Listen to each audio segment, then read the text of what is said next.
Today's film is going to be about space travel, in which there is suspense, action, and a message for all of us. This spaceship is the opening scene of the film, whose name is Starship Avalon, which has set out from Earth on a journey to another planet in the ship. There are 258 crew members and 5,000 passengers. This is a long journey of 120 years. That's why all the passengers on the ship are in hibernation chambers. These chambers are designed in such a way that the passengers remain in a deep sleep. They don't age either. The ship has a security system in which there is an energy shield on the front of the ship, which keeps destroying all small and big meteorites that come in its path. This ship is completely in autopilot mode. The ship is now about to enter a meteorite-filled area. AI does all the calculations and finds a safe path. But then, a huge meteorite appears in front of the ship. AI increases the strength of the ship's protective shield by 10 times. But even this wasn't enough for that big meteorite.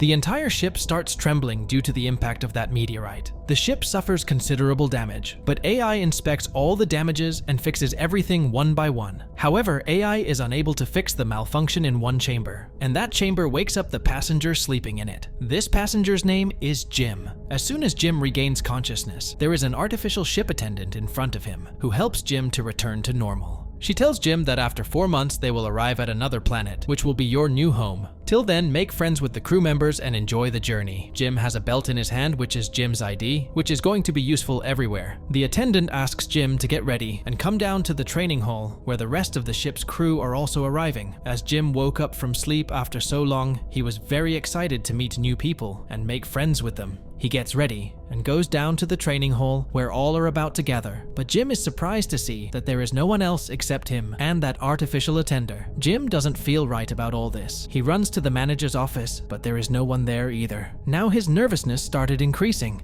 He goes to meet the captain of the ship, but that gate is closed, and Jim is not allowed to go inside that gate. He sees that the entire crew is still in hibernation, and the ship is on autopilot. Then Jim goes to the observatory, where he hears things Jim can't even imagine. He comes to know that this ship was on a journey of 120 years, of which only 30 years have passed, and it will still take another 90 years to reach the other planet. Jim woke up from hibernation 90 years beforehand. Jim immediately goes to contact the Earth. He records his message and sends it, but he is stunned to see that it will take 19 years for the message to reach Earth and 36 years to get a reply from there. Jim cannot receive any reply from Earth before 55 years. Jim was now frustrated. Then Jim sees a bartender. Jim sighs in relief. Jim runs to him, but this time too, he is disappointed. That bartender was a robot whose name was Arthur. Now Jim realizes that he is trapped here. Some days go by like this. Because Jim was a mechanical engineer, he tried to fix his hibernation chamber, but he doesn't get any success. Now Jim becomes frustrated and disappointed and talks to Arthur. Arthur asks, what is the point of thinking about what is not in your control? Do what is within your power. Jim doesn't get it. Arthur then advises Jim to live openly. Jim likes this and opens the most expensive room on the ship and starts living in it. He eats whatever he wants in the restaurant and plays a lot of games. After some time, he learned French also. A year passes by doing all this, and gradually, he begins to lose his mind. One day, Jim goes to the place from where he can go out of the ship into space. He wears a spacesuit and goes out of the ship. Looking at that infinite space, he forgets everything for a moment. After staying there for a while, Jim comes in, but he gives up on life and his destiny. He thinks of merging himself in this beautiful cosmos. He thinks of opening the gate of the ship without a spacesuit, but couldn't gather the courage, so he runs away in fear. While running, Jim's foot slips and he falls. But where he falls there is a hibernation chamber in which there was a girl. Jim looks at her in wonder. That girl's name was Aurora, and she was a writer.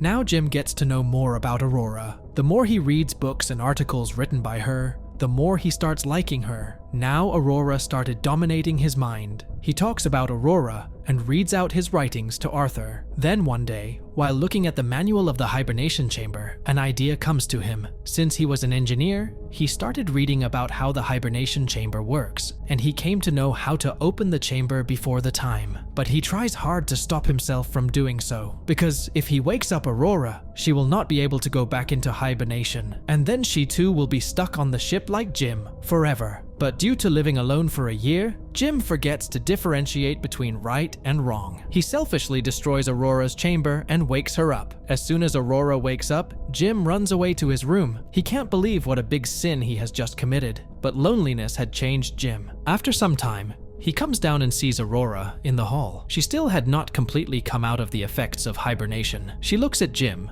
and asks him about the other passengers. Jim tells her there's no one else here. It's just two of us. Jim takes Aurora to the observatory, where Aurora learns that the ship will take another 89 years to reach its destination. She doesn't understand anything. She asks Jim how long has it been since he woke up, and Jim says 1 year and 3 weeks. On hearing this, Aurora runs towards her chamber to go back into hibernation, but Jim says that these chambers are only for keeping us in hibernation and to wake up us from hibernation at the right time. But these chambers cannot send us into hibernation. There is a different procedure for that, and doctors are needed for this, and there is nothing like that here. Aurora had just woken up from 30 years of hibernation and so much happened. She couldn't bear all this anymore, so she goes to her room to sleep. Here Jim starts feeling guilty about his actions. He goes to Arthur and tells him that Aurora has woken up. Arthur congratulates him. Jim tells Arthur not to tell Aurora that he woke her up. Aurora thinks that all this happened due to a technical glitch. But when the right time comes, I will tell Aurora the whole truth.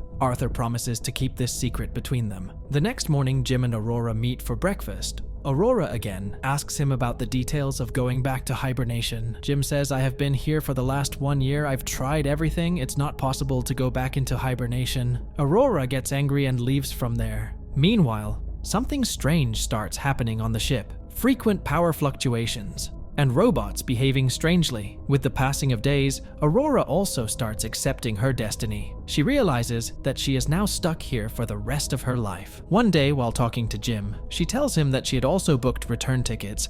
She wasn't going to stay on that new planet forever like everyone else, because she is a writer. She would have stayed on that planet only for 1 year, and then would have gone to Earth again after a journey of 241 years, and the stories of this amazing journey will reach people through my book. But nothing like this will happen now. Now she is on an infinite journey whose destination she will never be able to see. To forget all these things, Aurora asks Jim how he managed to spend a year alone here. So, Jim takes Aurora to the activity area, where they both dance, play basketball, watch movies. Amidst all this, Aurora forgets her sorrow for a few days. But inside, she was still only thinking about going back in hibernation. One day, Jim sends a note to Aurora through a robot, in which he asks Aurora for a date. In response, Aurora says a beautiful yes. They spent some quality time together at dinner. Then Jim gives Aurora a surprise. Jim brings Aurora to the point where they can go out into the open space. Aurora is a little scared.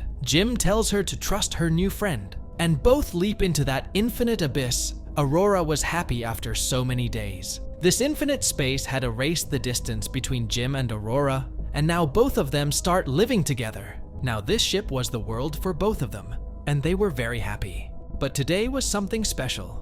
Today was Aurora's birthday. Both were sitting with Arthur. Then Aurora said to Arthur, "Will you not ask how old I am?" Arthur says he is a gentleman. He doesn't ask a girl's age in front of any man. Aurora says you can ask in front of Jim. There are no secrets between Jim and me. Arthur asks Jim if it's true. Jim says yes. Just then, Jim leaves for the washroom. Actually, Jim had secretly made a ring for Aurora, and today, he is going to ask her to marry him. Meanwhile, Arthur says to Aurora that it is great to see both of you together and happy. A year ago on this day, Jim was so eager to meet you. Aurora says, how can Jim be eager to meet me? Then Arthur says that he thought for months about whether he should wake you or not. He never got tired of talking about you. Then there comes the Jim. As soon as Jim comes, Aurora asks him crying, "Did you wake me up?"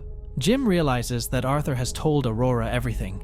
Jim confesses that he was the one who woke her up. Aurora is shocked after hearing this. She can't believe Jim could do this to her. She goes crazy with anger. After some time, when Jim comes to his room, he sees Aurora has gone with her all belongings. As the days passed, Aurora's anger was increasing. One day, Jim was sleeping. Just then, Aurora comes into his room and starts beating him. While beating him, she takes a rod. And just as she is about to hit Jim with that rod, Jim removes his hands from his face as if he is saying that the punishment for what he did is probably only death. Aurora stops hitting and leaves from there. Now Jim apologizes in many ways, but Aurora does not even want to hear Jim's voice. A few days pass by, and now the disturbance on the ship increases. It is written in the ship's notification, "System failure." Here, Jim continues to try to convince Aurora. He plants a tree in the middle of the hall. Aurora gets emotional after seeing this. She had not seen trees or anything natural for so long. Gradually, Jim was succeeding in reducing the hatred in Aurora's mind. After a few days, the ship's system malfunctions again. Jim gets stuck in the elevator. Robots are falling from above and breaking down. Then in the midst of all this, they hear a voice. "Who planted this tree in my ship?" When both of them go to the hall, they see the captain of this ship standing in the hall. Captain asks where everyone else is. Jim says, "There are only 3 of us, and there are still 88 years of journey left." The captain realizes that a hibernation chamber failure caused it. He goes straight to the main flight crew area of the ship that Jim has been trying to open for a long time. Because he was the captain, he could go anywhere on the ship. By looking at the autopilot system, the captain realizes that some part of the ship has failed. And this problem came 2 years ago, and that's when the first chamber got damaged, which was Jim's chamber. And this problem seems to be increasing. If this problem is not corrected, then the entire ship will be destroyed, and all 5,000 passengers will die. They have to find and fix this problem as soon as possible. But we see that the captain is not well. His chamber did not wake him properly. Captain goes to his room to rest for a while. Jim and Aurora also go to their rooms, but Aurora was feeling a little restless. So to calm her mind, she went swimming. After some time, the problem occurs again on the ship, and the gravity of the ship becomes 0. Jim and Captain were asleep, but they started floating. Here, Aurora was stuck in the swimming pool water. Without gravity, water spreads everywhere, and Aurora gets trapped in a large drop of water. Suddenly, the system reactivates and gravity returns, and Aurora narrowly escapes. Jim also falls from above and gets hurt. After this, all 3 of them rush towards the engine room to find the problem, but Captain faints as soon as he gets there. On checking, it is found that the captain has more than 600 problems in his body, which were due to not being able to wake up properly from hibernation, and there is no cure for it. Captain will die in a few hours. Hearing this, Captain leaves from there. Before dying, he gives his ID to Jim and says that, "Now it's your responsibility to find the problem and resolve it. With my ID, you can go anywhere on the ship." Saying this, the captain takes his last breath. Now Jim and Aurora go to the main engine room, where they had to look for something that was broken. They open all the rooms one by one, but one room doesn't open. Jim forces the door open,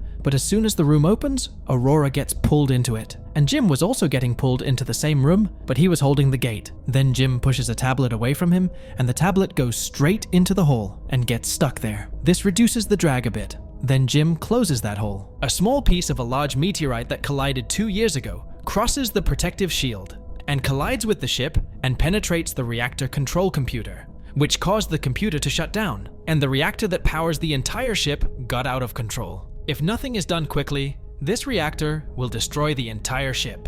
Jim quickly changes the broken computer part. The computer works fine, but the path that sends the heat out of the reactor was blocked. Due to this, the reactor was not able to cool down. Jim pulls the lever to open the door, but it can't be opened from here. Jim will have to go outside and open that vent himself, but it is not difficult to imagine what will happen to Jim when that vent opens. Jim was ready to go out. He uproots a gate and keeps it with himself to provide some protection from the heat. Jim gives Aurora an earphone so that they can talk to each other.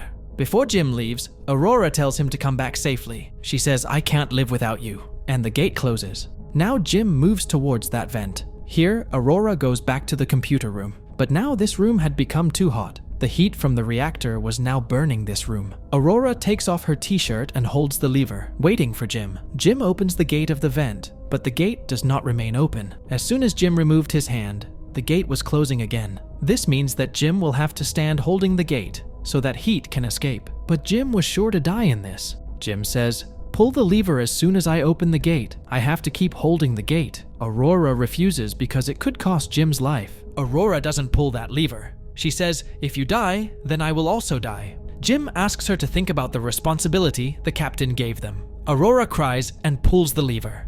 As soon as the lever is pulled, all the heat starts coming out through that vent, and the temperature on the ship begins to drop. Here the flames surrounded Jim, but that gate kept him safe. He kept that vent open as long as he could, but a sharp blow threw Jim out of the vent.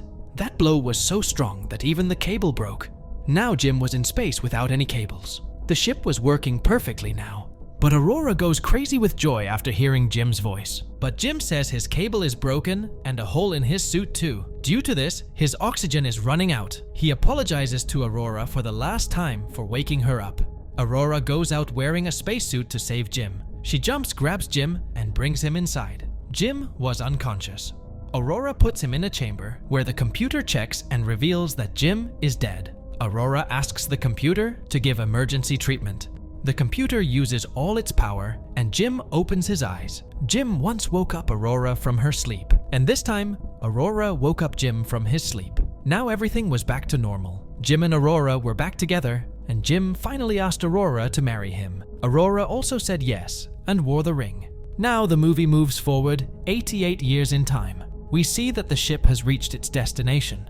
All passengers have woken up, but as soon as they all come into the hall, they all get surprised. The small tree that Jim had planted had grown very big over the years, and the hall had become like a small forest. This means that Jim and Aurora lived an Earth-like life on this ship, although both of them were no longer alive. But this most amazing and beautiful story of her life will remain with us forever in Aurora's voice. What Jim did in this story was wrong, but Jim wouldn't have been able to save the ship alone if he hadn't woken up Aurora, because 2 people were required to cool the reactor. If Jim alone had remained awake, the entire ship along with those 5,000 passengers would have perished. If the captain's chamber had not been damaged, Jim and Aurora would not have been able to find the ID belt with which they could move throughout the ship. Destiny chose these 3 people to save the remaining 5,000 passengers. So listeners, this was today's movie. If you liked my storytelling, then do share this video with your Jim and Aurora. See you in the next video. Till then, take care of yourself and your loved ones. Bye!